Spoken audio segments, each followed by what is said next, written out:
বন্ধুরা, এটা বললে ভুল হবে না যে রহস্যের অপর নাম মহাকাশ।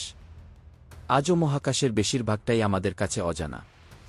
মহাকাশে এমন অনেক অদ্ভুত এবং রহস্যময় কাহিনী আছে যেগুলো আমরা অসম্পূর্ণভাবে জানি।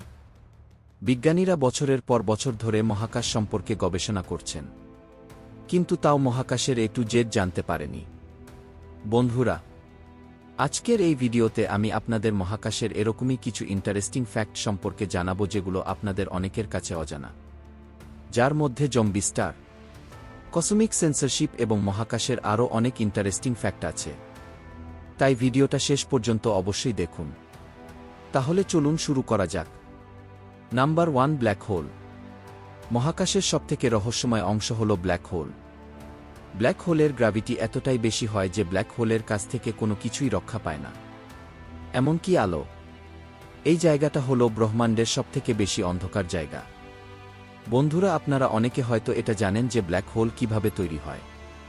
তাও যারা জানেন না তাদের জানিয়ে রাখি যে যখন কোনো বিশাল বড় নক্ষত্র তার সমস্ত এনার্জি শেষ করে দেয়, তখন সেটা নিজের ভারের কারণে ভেতরের দিকে সংকুচিত হয়ে যায় এবং একটা ছোট বিন্দুতে পরিণত হয়। এইভাবেই ব্ল্যাক হোলের জন্ম হয়। এখনও পর্যন্ত বিজ্ঞানীরা ব্ল্যাক হোলের সম্পর্কে সবকিছু জানতে পারেনি। এটা এখনও বিজ্ঞানের দৃষ্টিকোণ থেকে অনেক বড় একটা রহস্য।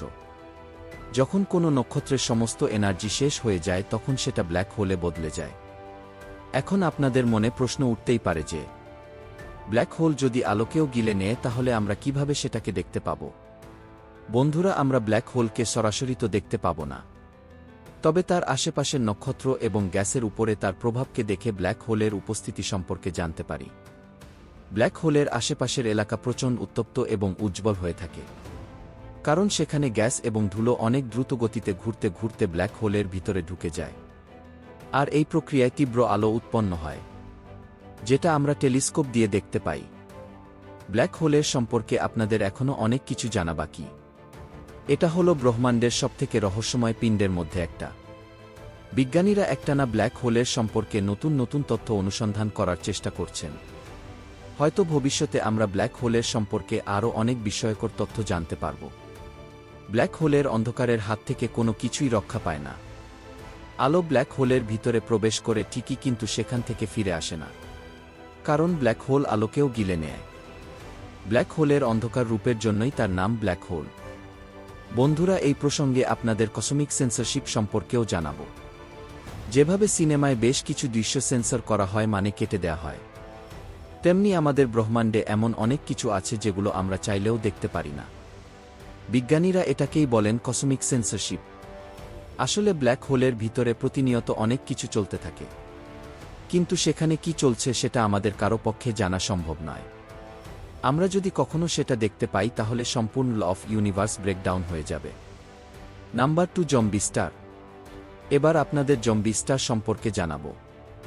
সিনেমায় আপনারা জম্বিদের দেখে থাকবেন, যারা সম্পূর্ণ মরেও না, আবার সুস্থভাবেও বেঁচে থাকে না, মাঝামাঝি ঝুলে থাকে। জম্বি স্টারের ক্ষেত্রে ব্যাপারটা একই রকম।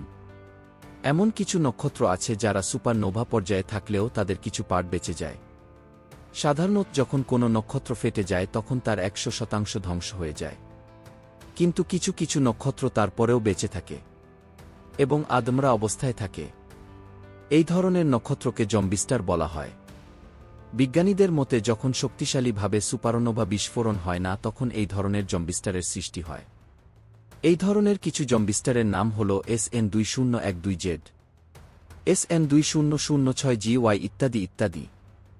নাম্বার 3, জলের উপস্থিতি। জল জীবনের জন্য অপরিহার্য। এটা তো আপনারা সবাই জানেন, কিন্তু আপনারা কি এটা জানেন যে মহাকাশেও জলের বিশাল ভাণ্ডার উপস্থিত আছে? হ্যাঁ বন্ধুরা, আপনারা ঠিকই শুনেছেন, মহাকাশেও জল আছে। বিজ্ঞানীরা মহাকাশে এমন একটা জলাশয় খুঁজে বার করেছেন যেখানে পৃথিবীর সমস্ত মহাসাগরের থেকেও বেশি জল আছে। আপনারা নিশ্চয়ই ভাবছেন যে মহাকাশে আবার এত জল কোথায় আছে। তাহলে শুনুন বন্ধুরা, এই জলটা কোনো গ্রহের মধ্যে নয়, বরং একটা কোয়াসারের চারিদিকে পাওয়া গেছে। কোয়াসার আসলে এক ধরনের ব্ল্যাক হোল, যেটা প্রচণ্ড পরিমাণে এনার্জি রিলিজ করে। এই কোয়াসারের চারদিকে যে জলটা আছে, সেটা জলীয় বাষ্পের আকারে আছে। এই জল আমাদের ব্রহ্মাণ্ডের সবথেকে বড় জলাশয়। আর এটা সত্যি একটা আশ্চর্যজনক বিষয়। এই বিশ্বাসটা থেকেই প্রমাণিত হয় যে এখনও মহাকাশের অনেক কিছুই আমাদের কাছে অজানা। বিজ্ঞানীদের মতে মহাকাশে এরকম আরও অনেক জলাশয় উপস্থিত থাকতে পারে। আর এটা যদি সত্যি হয় তাহলে সেটা প্রাণের উপস্থিতি সম্পর্কে বুঝতে আমাদের অনেক সাহায্য করবে। নাম্বার 4, মহাকাশের জিরো গ্র্যাভিটি। আপনারা সিনেমায় হয়তো দেখেছেন যে মহাকাশচারীরা মহাকাশে কিভাবে ভাসমান অবস্থায় ঘুরে বেড়ায়। এটা দেখতে ভীষণ ইন্টারেস্টিং লাগে, তাই না? কিন্তু আপনারা কি জানেন শূন্য মাধ্যাকর্ষণ অর্থাৎ জিরো গ্র্যাভিটি শরীরে ঠিক কী প্রভাব ফেলে? যখন মহাকাশচারীরা মহাকাশে যায় তখন তাদের শরীরে মহাকাশের মাধ্যাকর্ষণ শক্তির অভ্যাস থাকে না, যার ফলে তাদের শরীরে অনেক ধরনের পরিবর্তন দেখা যায়। সবার প্রথমে যে পরিবর্তনটা দেখা যায় সেটা হলো তাদের হাড় দুর্বল হতে শুরু করে। কারণ পৃথিবীতে মাধ্যাকর্ষণ শক্তির বিরুদ্ধে কাজ করার জন্য হাড় শক্তিশালী হওয়া গুরুত্বপূর্ণ। কিন্তু মহাকাশে বিষয়টা তেমন নয়। ঠিক একইভাবে মহাকাশচারীতে মাংসপেশিও দুর্বল হয়ে যায়। কারণ মহাকাশে চলাফেরা করার জন্য এবং কাজ করার জন্য খুব বেশি শক্তি প্রয়োগ করতে হয় না। এমনকি তাদের চোখের দৃষ্টিশক্তি হাফসা হয়ে যেতে পারে। তবে চিন্তার কোনো কারণ নেই, বিজ্ঞানীরা এসব সমস্যা প্রতিরোধ করার জন্য নানা ধরনের উপায় খুঁজে বার করেছেন। যেমন মহাকাশে বিশেষ ধরনের পরিশ্রম করতে হয় এবং বিশেষ ধরনের খাবার খেতে হয় যাতে তাদের হাড় এবং মাংস বেশি মজবুত থাকে। জিরো গ্র্যাভিটির কিছু ক্ষতি থাকে ঠিকই, তবে এর মানে এই নয় যে আমরা মহাকাশের রহস্য উন্মোচন করার চেষ্টা ছেড়ে দেব। সেই চেষ্টা বিজ্ঞানীরা আগেও করেছেন, বর্তমানে করছেন এবং ভবিষ্যতেও করবেন। নাম্বার 5, মহাকাশের সময়। সময় কিন্তু সবার জন্য সমান কি, তাই তো? কিন্তু আপনারা কি জানেন মহাকাশের সময় অন্যভাবে চলে?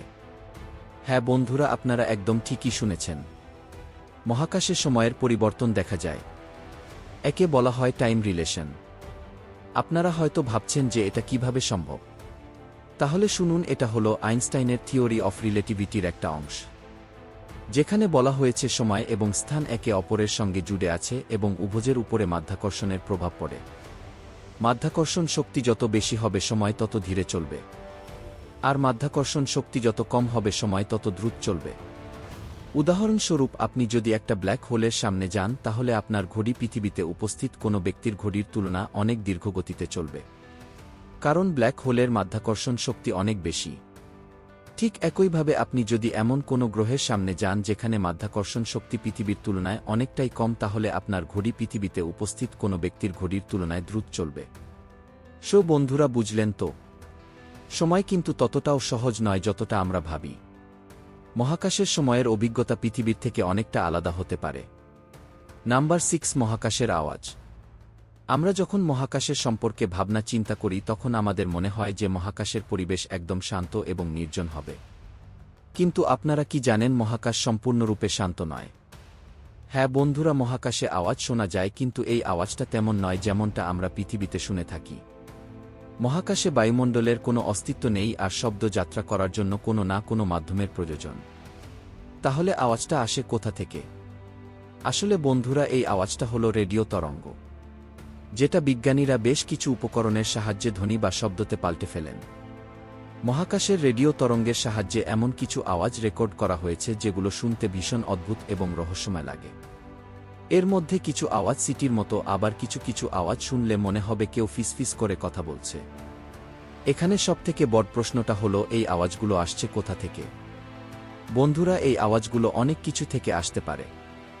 যেমন সুপারনোভা, অর্থাৎ যখন কোনো নক্ষত্র ফেটে যায় তখন তার থেকে নির্গত এনার্জি থেকে রেডিও তরঙ্গ উৎপন্ন হয়, যাকে আমরা শব্দরূপে শুনতে পাই। ঠিক একইভাবে গ্রহ থেকেও রেডিও তরঙ্গ নির্গত হয়। বিজ্ঞানীরা এই সমস্ত রেডিও তরঙ্গের সম্পর্কে স্টাডি করে মহাকাশ সম্পর্কে অনেক কিছু জানতে পারেন।